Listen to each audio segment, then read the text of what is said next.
அன்யோங் friends, இன்னைக்கு நம்ம அவர் secret diary அப்படின்ற ஜாப்பனீஸ் மூவி தான் பார்க்க போகிறோம். ஓப்பனிங் சீன்லேயே ஹீரோ அவரோட கிளாஸில் உட்காந்துட்டு இருக்க மாதிரி காட்டுறாங்க. இப்போ தான் ஹீரோ 11th டுவெல்த்துக்கு போகிறாரு போல். அதனால் 12th கிளாஸ் ரூமுக்கு உள்ளே போன உடனே ஸ்டூடெண்ட்ஸ் எல்லாருமே அடிச்சு பிடிச்சி அவங்களுக்கு பிடிச்ச சீட்டை செலக்ட் பண்ணுறாங்க. இதே மாதிரி ஹீரோவும் செய்யலான்னு சொல்லிட்டு லாஸ்ட் ரோவில் அவருக்கு பிடிச்ச ஒரு சீட்டை பிடிக்கலான்னு போனால் அந்த சீட்டை ஏற்கனவே வேற யாரோ பிடிச்சிட்டாங்க போல். அங்கே ஆல்ரெடி பேகும் புக்கும் இருக்குது. ஹீரோவும் வேற வழி இல்லாமல் ஃபர்ஸ்ட் ரோவில் அவரோட திங்ஸை வச்சுட்டு ஒரு சின்ன பேப்பர் எடுத்து, யார் நீ, எதுக்காக என்னோட சீட்டில் உக்காந்துருக்க அப்படின்னு எழுதி அதை அந்த லாஸ்ட் ரோ சீட்டில் வச்சிடுறாரு. கொஞ்ச நேரத்துக்கு அப்புறமா அந்த சீட்டுக்கு சொந்தக்காரங்களும் வராங்க. அதுதான் நம்மளோட ஹீரோயின் அவங்களோட டெஸ்கில் சின்னதாக ஒரு லெட்டர் இருக்க மாதிரி பார்க்குறாங்க. சரின்னு அதை பேக்குள்ளே எடுத்து வச்சுட்டு அவங்களோட வேலையை பார்க்க ஆரம்பிக்கிறாங்க. ஸ்கூல்ல எல்லாமே அனௌன்ஸ்மெண்ட் ரூம்னு ஒன்று இருக்கும் இல்லையா, அதில் பாட்டு போடுறது ஹீரோயினோட ஒர்க்கு போல. அதனால அந்த இடத்துக்கு ஹீரோயின் போகிறாங்க. அனௌன்ஸ்மெண்ட் ரூமில் பாட்டெல்லாம் போட்டு விட்டதுக்கு அப்புறமா இந்த லெட்டர் எடுத்து ஹீரோயின் பிரித்து படித்து பார்க்க அதில் ஹீரோ எழுதியிருக்கதை படித்து பார்க்குறாங்க. கீழே ஹீரோ அவரோட பேரை எழுதியிருக்காரு. ஆக்சுவலாக ஹீரோயினுக்கு ஹீரோ தான் சைல்டுஹுட் க்ரஷ்ஷா. அதனால் ஹீரோ அவங்களுக்கு ஒரு லெட்டர் எழுதியிருக்காரு அப்படின்றது தெரிஞ்சு ஹீரோயின் ரொம்பவே ஹாப்பி ஆகுறாங்க. நெக்ஸ்ட் சீனில் ஹீரோயின் கிளாஸ் ரூமை நோக்கி போயிட்டு இருக்க அந்த பக்கமாக வந்த ஹீரோவை பார்த்துட்டு ஹீரோயின் அப்படியே சிலையாட்டம் நின்றுடுறாங்க. கரெக்டாக அந்த இடத்துக்கு ஹீரோயினோட பெஸ்ட் ஃப்ரெண்ட் சுமி வர ஹீரோயின் அங்கேருந்து கூட்டிட்டு வந்துடுறாங்க. நெக்ஸ்ட் சீன்ல ஹீரோயின் வீட்டுக்கு போயும் பயங்கரமா யோசிச்சு ஹீரோக்கு பதிலுக்கு ஒரு லெட்டர் எழுதணும்னு, அதுல இது உங்களோட சீட்டுன்னு எனக்கு தெரியாது, உங்களை பத்தியும் எனக்கு எதுவுமே தெரியாது, உங்களை பத்தி சொல்லுங்க அப்படின்னு எழுதி அதை அவங்களோட டெஸ்க்லேயே வைக்க நெக்ஸ்ட் சீன்ல ஹீரோ அதை எடுத்து படிச்சு பார்த்துட்டு மறுபடியும் ஒரு லெட்டரை ஹீரோயின் பிளேஸ்ல வைக்கிறாரு. ஹீரோயினும் இப்படி ஹீரோ கூட லெட்டர்ல பேசிக்கிறத நினைச்சு சந்தோஷப்பட்டுட்டு அந்த லெட்டரை எடுத்துட்டு அனௌன்ஸ்மெண்ட் ரூமுக்கு போயிடுறாங்க. ஹீரோயின் போனதுக்கு அப்புறமா அந்த இடத்துக்கு வந்த ஹீரோயினோட பெஸ்ட் ஃப்ரெண்ட் சுமி அந்த பிளேஸ்ல நின்றுட்டு இருக்கதை பார்த்துட்டு, அப்ப லாஸ்ட் ரோல அந்த சீட்டு சுமியோடது போல இருக்கு அப்படின்னு தப்பா புரிஞ்சுக்கிறாரு. இப்படியே கொஞ்ச நாள் போக ஹீரோவும் ஹீரோயினும் லெட்டர்லயே பேசிட்டு இருக்காங்க. ஒரு நாள் லெட்டர்ல ஹீரோ என்ன சொல்றாருன்னா, இப்படியே துண்டு சீட்ல நம்ம எழுதிட்டு இருக்க வேணாம், நமக்குன்னு ஒரு டைரி எடுத்து அந்த டைரியில மாத்தி மாத்தி நம்ம எழுதலாம். அதோட அந்த டைரியை வைக்கிறதுக்கும் காமனான ஒரு பிளேஸை சொல்லி இந்த இடத்துல இந்த டைரியை நம்ம வச்சுக்கலாம் அப்படின்னு சொல்றாரு. ஹீரோ சொன்ன விஷயத்த ஹீரோவே ஸ்டார்ட் பண்ணலான்னு முடிவெடுத்து ஒரு டைரியை வாங்கி அதுல ஏதோ ஒரு விஷயத்தை எழுதி காமன் பிளேஸ்ல வைக்கிறாரு. ஹீரோயினா அந்த டைரி எடுத்து பார்க்க ஹீரோ அதுல என்னவோ எழுதி வச்சிருக்காரு. அது முக்கியம் கிடையாது, கீழே சுமி அப்படின்னு மென்ஷன் பண்ணியிருக்காரு. இதை படிச்சு பார்த்துட்டு ஹீரோயினும் சரி ஓகே, ஹீரோ மிஸ் அண்டர்ஸ்டாண்ட் பண்ணிட்டு இருக்காரு, நம்ம சுமின்னு நினைச்சிட்டு இருக்காரு, அது இல்லைன்னு நம்ம எழுதிடலாம் அப்படின்னு டைரியில எழுதுறாங்க. ஒரு வழியா நான் ஒன்னும் சுமி கிடையாதுன்னு ஹீரோயின் அவங்களோட பேரை எழுதி அந்த டைரியை கொண்டு போய் அந்த பிளேஸ்ல வைக்கலான்னு பார்த்தா அந்த இடத்துல ஆல்ரெடி ஹீரோ நின்றுட்டு இருக்காரு. இதனால ஹீரோயின் ஷாக் ஆகி அந்த இடத்த விட்டு ஓட ட்ரை பண்ணி அப்படியே கீழே விழுந்துடுறாங்க. ஹீரோவும் ஹீரோயினுக்கு ஹெல்ப் பண்ணிட்டு, நானும் உன்னோட பெஸ்ட் ஃப்ரெண்ட் சுமியும் இந்த மாதிரி பேசிட்டு இருக்கோம், இந்த விஷயம் உனக்கு தெரியுமான்னு கேஷுவலா கேட்க ஹீரோயினும் எனக்கு தெரியும்னு சொல்லிட்டு, சரி ஓகே இப்போதைக்கு நான் சுமி இல்லை அப்படின்ற விஷயம் ஹீரோவுக்கு தெரியாமலே இருக்கட்டும் அப்படின்னு முடிவெடுக்கிறாங்க. இப்படியே கொஞ்ச நாள் போகுது. ஹீரோவும் ஹீரோயினும் டைரி மூலமாவே பேசிட்டு இருக்காங்க. ஒருத்தரை பத்தி ஒருத்தர் நல்லாவே தெரிஞ்சுக்கிறாங்க. நெக்ஸ்ட் சீன்ல ஹீரோயினை அவங்களோட ஒரு ஃப்ரெண்டு பார்ட்டிக்கு இன்வைட் பண்றாங்க. அந்த பார்ட்டியில ஹீரோவும் இருக்காரு. இதை பார்த்த ஹீரோயின் நர்வஸ் ஆயிட்டு அந்த பார்ட்டி நடக்கிற இடத்த விட்டு கொஞ்சம் தள்ளி போக ஹீரோவும் பின்னாடியே வராரு. ஹீரோயின் பக்கத்துல வந்த ஹீரோ, ஆக்சுவலா அனௌன்ஸ்மெண்ட் ரூம்ல நீ தானே டெய்லியும் சாங்ஸ் பிளே பண்ணுவ, அதை பத்தி தான் கிண்டல் பண்ணி பார்ட்டியில இருக்க எல்லாரும் பேசிட்டு இருக்காங்க. இந்த மாதிரிலாம் உன்னை அவங்க கலாய்க்கிறதுக்கு நீ அலோவ் பண்ணவே கூடாது, நீ எதிர்த்து பேசணும், உனக்காக நீ தான் பேசணும் அப்படின்னு சொல்றாரு. ஆனா என்ன பண்றது, ஹீரோயின் ஷை டைப்பா, அதனால ஹீரோயினால யாரையுமே எதிர்த்து பேச முடியல. இப்படியே கொஞ்ச நேரம் போக ஹீரோயின் அந்த பார்ட்டில இருந்து கிளம்ப அதே நேரம் ஹீரோவும் எதர்ச்சியா கிளம்புறாரு. இதனால ஹீரோவும் ஹீரோயினும் பேசிட்டே நடந்து வந்துட்டு இருக்காங்க. அப்ப ஹீரோ என்ன நினைச்சாரோ தெரியல, டக்குன்னு ஹீரோயினோட கன்னத்தை பிடிச்சி கிள்ளி விட்டுட்டு, என்னோட தங்கச்சிக்கிட்டையும் நான் இப்படிதான் விளையாடுவேன் அப்படின்னு சொல்லிடுறாரு. அப்படியே இன்னும் கொஞ்ச நேரம் ரெண்டு பேரும் பேசிக்கிட்டே நடக்க அப்பதான் ஹீரோ சொல்றாரு, என்னோட அப்பா அம்மா சின்ன வயசுலயே இறந்து போயிட்டாங்க, என்னோட பாட்டி தான் என்னையும் என்னோட தங்கச்சியும் வளர்த்தாங்க.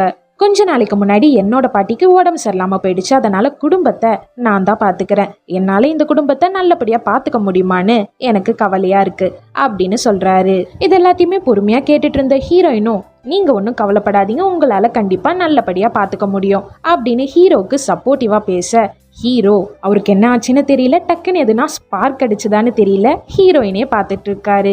நெக்ஸ்ட் சீன்ல ஹீரோயின் ஸ்கூலுக்கு வராங்க. ஸ்கூல்ல இருக்க ஃப்ரெண்ட்ஸ் எல்லாம் நம்ம எல்லாரும் ஒன்னா சேர்ந்து அம்யூஸ்மெண்ட் பார்க்குக்கு போலான்னு சொல்ல ஹீரோயினும் ஓகேன்னு சொல்றாங்க. நெக்ஸ்ட் சீன்ல அம்யூஸ்மெண்ட் பார்க் வாசலுக்கு ஹீரோயின் தான் ஃபர்ஸ்ட் வராங்க. அடுத்ததா ஹீரோ வராரு. ஹீரோ ஹீரோயினை பார்த்த உடனே யூனிஃபார்ம்ல இல்லாம இப்பதான் ஃபர்ஸ்ட் டைம் ஒன்னு கலர் ட்ரெஸ்ல பாக்குறேன், நீ இதுல கியூட்டா இருக்க அப்படின்னு சொல்லிடுறாரு. இதை கேட்ட ஹீரோயினும் பிளஷ் பண்ணிட்டு இருக்க. அப்ப அந்த இடத்துக்கு சுமி வர ஹீரோ சுமிய பார்க்க ஆரம்பிக்க ஹீரோயினுக்கு ஜலஸ் ஆகுது. என்ன பண்றது, இப்ப நீ டைரியில பேசிட்டு இருக்க பொண்ணு நான் தானே சொல்லவா முடியும். ஹீரோயின் அமைதியாவே இருந்துடுறாங்க. அப்படியே கொஞ்ச நேரம் போகுது. அம்யூஸ்மெண்ட் பார்க்ல ஃப்ரெண்ட்ஸ் எல்லாருமே என்ஜாய் பண்ணிட்டு இருக்காங்க. கொஞ்ச நேரத்துக்கு அப்புறமா ஹீரோவே ஹீரோயின் கிட்ட பேசுறாரு. அவங்களுக்கு ஜூஸ் கூட வாங்கி தராரு. அப்ப அந்த இடத்துக்கு சுமி வர மறுபடியும் ஹீரோ ஹீரோயினை விட்டுட்டு சுமி கூட பேசுறதுக்கு போயிடுறாரு. நெக்ஸ்ட் சீன்ல ஹீரோயின் வீட்டுக்கு முதல் வேலையா டைரியை எடுத்து அதுல நான் சுமி கிடையாது அப்படின்னு எழுத ஆரம்பிச்சுட்டு சரி இப்ப சொல்ல வேணாம் அப்படின்னு யோசிச்சுட்டு அவங்க எழுதினதை அப்படியே அடிச்சு இன்னைக்கு நாள் நல்லா போச்சு அப்படின்னு மாத்திடுறாங்க. நெக்ஸ்ட் சீன்ல ஸ்டூடெண்ட்ஸ் எல்லாருமே பேஸ்கெட் பால் விளையாடிட்டு இருக்காங்க. அப்ப ஹீரோ ஹீரோயினை நோட் பண்றாரு. ஹீரோயினுக்கு பேஸ்கெட் பால் சுத்தமா வராது போல அவங்க அங்க முக்கிட்டு இருக்காங்க. இப்படி இதுக்கு அடுத்த சீன்ல ஏற்கனவே டெஸ்ட் வச்ச டெஸ்ட் பேப்பர்ஸை டீச்சர் எல்லாருக்கும் கொடுக்குறாங்க. அதுல ஹீரோயின் எல்லா சப்ஜெக்ட்லயுமே நல்ல மார்க் வாங்கியிருக்காங்க. அதுலயும் இங்கிலீஷ்ல ஃபுல் மார்க் வாங்கியிருக்காங்க. நெக்ஸ்ட் சீன்ல ஹீரோ ஹீரோயினை தனியா கூப்பிட்டு நான் இங்கிலீஷ்ல கொஞ்சம் வீக்கு, நீ எனக்கு இங்கிலீஷ் சொல்லித்தரியா, அதுக்கு பதில் நான் உனக்கு பேஸ்கெட் பால் சொல்லித்தரேன் அப்படின்னு சொல்றாரு. ஹீரோயினும் கிடைச்ச சான்ஸை வேணானா சொல்லுவாங்க. ஓகேன்னு சொல்லிடுறாங்க. உடனே ஹீரோவும் அவரோட நம்பரை கொடுத்து நீ எப்பெல்லாம் இங்கிலீஷ் படிக்கிறியோ அப்பெல்லாம் எனக்கு ஒரு மெசேஜ் பண்ணு, நான் ஃப்ரீயா இருந்தா உன் கூட சேர்ந்து படிக்கிறேன் அப்படின்னு சொல்றாரு. நெக்ஸ்ட் சீன்லயே ஹீரோயின் லைப்ரரியில உட்காந்து இங்கிலீஷ் படிக்கலான்னு நினைக்கிறாங்க. டக்குன்னு ஹீரோவோட ஞாபகம் அவருக்கு ஒரு மெசேஜை போட்டு விட ஹீரோவும் லைப்ரரிக்கு வராரு. கொஞ்ச நேரம் லைப்ரரியில உட்காந்து படிச்சுட்டு சரி படிக்கிறதுக்கு இன்னும் நிறைய இருக்குன்னு சொல்லிட்டு ஹீரோ ஹீரோயினை அவரோட வீட்டுக்கு இன்வைட் பண்றாரு. நெக்ஸ்ட் சீன்ல ஹீரோ அவரோட வீட்டு கதவை தட்ட ஹீரோவோட தங்கச்சி கதவை திறக்க ஹீரோ ஹீரோயினோட நின்னுட்டு இருக்கத பார்த்துட்டு ஹீரோவோட குட்டி தங்கச்சி ஓ மை காட் இது உன்னோட கேர்ள் ஃப்ரெண்டா அப்படின்னு கேக்குறாங்க. உடனே ஹீரோவும் இல்ல நீ தப்பா புரிஞ்சுக்கிட்ட அப்படின்னு அவங்களுக்கு சொல்லி புரிய வைக்கிறதுக்குள்ள ஹீரோவோட பாட்டி ஹீரோயினை பார்த்துட்டு என்னது வீட்டுக்கு ஒரு பொண்ணு கூட்டிட்டு வந்திருக்கியா, உன்னோட கேர்ள் ஃப்ரெண்டா அப்படின்னு கேக்குறாங்க. ஹீரோவும் ஒரு வழியா அவங்கள சமாளிச்சுட்டு ஹீரோவும் ஹீரோயினும் சேர்ந்து இங்கிலீஷ் படிக்க ஆரம்பிக்கிறாங்க. கொஞ்ச நேரம் பேசிட்டே படிச்சு முடிச்சதுக்கு அப்புறமா ஹீரோ ஹீரோயினுக்கு பேஸ்கெட் பால் சொல்லி தரத்துக்கு வராரு. ஹீரோயின் ரொம்பவே ஷையா ஃபீல் பண்றாங்களா. டக்குன்னு ஹீரோ ஹீரோயினை பின்பக்கத்துல இருந்து கட்டி பிடிச்சி இப்படிதான் போடணும் அப்படின்னு சொல்லி கொடுக்க ஹீரோயினுக்கு இன்னும் ஷையாக ஆரம்பிச்சிடுது. இதை கவனிச்ச ஹீரோவும் ஹீரோயின் விளையாடுறதுக்கு தான் வெக்கப்படுறாங்கன்னு நினைச்சிட்டு நீ இப்படிலாம் வெக்கப்பட்டா வேலையே ஆகாது, நீ உன்னை நம்பணும், உன்னால முடியும்னு நம்பணும் அப்படின்னு ஹீரோயினுக்கு மோட்டிவேட் பண்ணிட்டு இருக்காரு. நெக்ஸ்ட் சீன்ல ரோட்டோன்னு புது கேரக்டரை காட்டுறாங்க. ரோட்டோக்கு ஹீரோயின் மேல ஒரு கண்ணா, அதனால ஹீரோயினை தனியா கூப்பிட்டு பேசலான்னு ஆரம்பிக்கிறாரு. அப்ப அந்த பக்கமா கிராஸ் ஆகி போன ஹீரோவும் ஒளிஞ்சிருந்து என்ன பேசிட்டு இருக்காங்க அப்படின்றத கேட்க ஆரம்பிக்கிறாரு. ஃபர்ஸ்ட் ரோட்டோ ஹீரோயின் கிட்ட உனக்கும் ஹீரோக்கும் எதனா இருக்கா அப்படின்னு கேட்க ஹீரோயினும் ஆமா அவன் என்னோட பாய் ஃப்ரெண்ட் அப்படி நான் சொல்ல முடியும், நாங்க ஜஸ்ட் ஃப்ரெண்ட்ஸ் தான் அப்படின்னு சொல்லிடுறாங்க. இதை கேட்டு ரோட்டோ சந்தோஷப்படுறாரு. ஒளிஞ்சிருந்து ஒட்டு கேட்டுட்டு இருக்க ஹீரோ ஃபீல் பண்றாரு. இப்ப மறுபடியும் ரோட்டோ என்ன சொல்றாருன்னா அப்ப நீ சிங்கிளா தான் இருக்க, அப்ப நம்ம 2 பேரும் மிங்கிள் ஆயிடலாமா அப்படின்னு கேட்க ஹீரோயின் என்ன பதில் சொல்றாங்கன்னு கேட்கறதுக்கு ஹீரோக்கு பொறுமை இல்லை. அதனால அங்கிருந்து போயிடுறாரு. ஆக்சுவலா ஹீரோ ரீசெண்டா ஒரு டெஸ்ட் வச்சிருப்பாங்க. அதுல இங்கிலீஷ்ல நல்ல மார்க் வாங்கியிருப்பாரு. அந்த குட் நியூஸை ஹீரோயின் கிட்ட சொல்லலாம் தான் ஹீரோயினை தேடி வந்திருப்பாரு. இப்ப மீட் பண்ணாமலே போயிட்டாரு இல்லையா. அதனால வீட்டுக்கு போனதுக்கு அப்புறமா ஹீரோயினுக்கு மெசேஜ் பண்றாரு. ஹீரோயினும் இதை கேட்டு சந்தோஷப்படுறாங்க. இந்த சைடு ஹீரோவும் நாளைக்கு நீ ஃப்ரீயா மீட் பண்ணலாமான்னு கேட்க ஹீரோயினும் ஓகேன்னு சொல்றாங்க. நெக்ஸ்ட் டே ஹீரோயின் எப்பயும் போல ஸ்கூலுக்கு வராங்க. ஆனா எதிர்பாராத விதமா ஹீரோயினுக்கும் சுமிக்கும் சின்னதா ஒரு சண்டை வந்துடுது. இதனால ஃபீல் பண்ண ஹீரோயின் ஸ்கூலோட மொட்டை மாடிக்கு வராங்க. பார்த்தா அந்த இடத்துல ஆல்ரெடி ஹீரோ இருக்காரு. முக்காவாசியான காதல் கதைகள் இந்த ஸ்கூலோட மொட்டை மாடியில தான் நடக்குது. ஆனா நான் ஸ்கூல் படிக்கும் போதெல்லாம் ஸ்கூலுக்கு மொட்டை மாடினே ஒண்ணு இல்லை. ஓகே, இப்போ ஹீரோயின் ஹீரோ கிட்ட நடந்த எல்லாத்தையுமே சொல்லி நான் மன வருத்தத்தில் இருக்கேன்னு சொல்ல இதை கேட்ட ஹீரோ எல்லாத்தையுமே நீ மனசுலேயே வச்சுட்டு இருந்தேன்னா உனக்கு கஷ்டமா தான் இருக்கும், எப்பயுமே எல்லாத்தையும் வெளியே கொட்டிடணும், இப்போ கூட வேணும்னா இந்த ஸ்கூல் மொட்டை மாடியில் நின்று உன்னோட தொண்டை கிழிகிற அளவுக்கு நீ கத்திப்பாரு அப்படின்னு சொல்ல இதை கேட்ட ஹீரோயினுக்கு இது ஒரு சில்லி ஐடியான்னு தோணுது. இருந்தாலுமே அவங்க மொட்டை மாடியிலேருந்து அவங்களோட தொண்டை கிழிய கத்த ஹீரோவும் கத்த இப்படியே மாற்றி மாற்றி ஹீரோ ஹீரோயின் கத்திட்டு இருக்காங்க.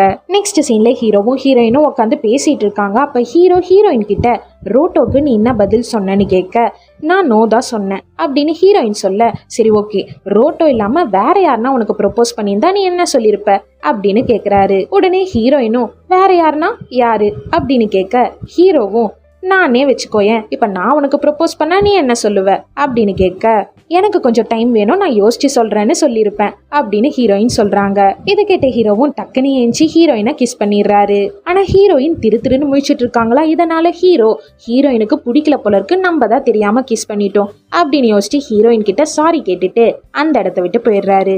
ஆனா ஹீரோயின் அன்னைக்கு நைட்டு ஃபுல்லா நடப்பது என்ன கனவா இல்ல நனவா அப்படின்னு யோசிச்சுட்டு இருக்காங்க. ஒரு வழியா ஹீரோயின் ரொம்ப நேரம் யோசிச்சு ஒரு முடிவுக்கு வந்து ஒரு லெட்டர் எழுதுறாங்க ஹீரோக்காக. அந்த லெட்டர்ல ஹீரோயின் அவங்க ஹீரோவை லவ் பண்ற விஷயத்தையும், இத்தனை நாள் ஹீரோ டைரியில பேசிட்டு இருந்தது சுமி கிட்ட இல்ல அவங்க கிட்டதான் அப்படின்ற விஷயத்தையும் எழுதி அதை ஹீரோவோட பிளேஸ்ல வச்சிடுறாங்க. வச்சுட்டு ஹீரோயின் எப்பயும் போல அனௌன்ஸ்மெண்ட் ரூமுக்கு போயிடுறாங்க. ஹீரோயின் போனதுக்கு அப்புறமா வந்த ஹீரோ லெட்டரை படிச்சு பார்த்துட்டு ஹீரோயினை தேடி அனௌன்ஸ்மெண்ட் ரூமுக்கு வராரு. அனௌன்ஸ்மெண்ட் ரூம்ல மைக்கு ஆன்ல இருக்க விஷயத்த மறந்து போய் ஹீரோவும் ஹீரோயினும் பேசிட்டு இருக்காங்க. ஹீரோவும் ஹீரோயின் கிட்ட நான் உன்னை லவ் பண்றேன் அப்படின்னு சொல்லிட்டு இருக்காரு. இப்படி ஹீரோவும் ஹீரோயினும் பேசிட்டு இருக்கத மொத்த ஸ்கூலுமே கேட்டுட்டு இருக்காங்க. மொத்த ஸ்கூலுமே என்ன மாதிரிதான் போல இருக்கு. ஹீரோவும் ஹீரோயினும் சேர்ந்ததை நினைச்சு குஷியில குதிச்சிட்டு இருக்காங்க. இந்த சைடு ஹீரோ ஒரு வழியா மைக் ஆன்ல இருக்கத நோட் பண்ணிடுறாரு. சிரிச்சுக்கிட்டே அதை ஆஃபும் பண்றாரு. எப்படி பார்த்தாலுமே ஆரம்பத்துல இருந்து ஹீரோயின் தானே தெரிஞ்சாலும் தெரியலனாலும் ஹீரோக்கு இருந்த கிரஷ் ஹீரோயின் மேல மட்டும்தான். இப்ப ஹீரோவும் அவரோட லவ் சொல்ல, ஹீரோயினும் அவங்களோட லவ் சொல்ல, ரெண்டு பேருமே கட்டி பிடிச்சிட்டு கிஸ் பண்ண இந்த படம் இந்த இடத்துலயே முடியுது. நெக்ஸ்ட் வீடியோல மீட் பண்ணலாம். பை.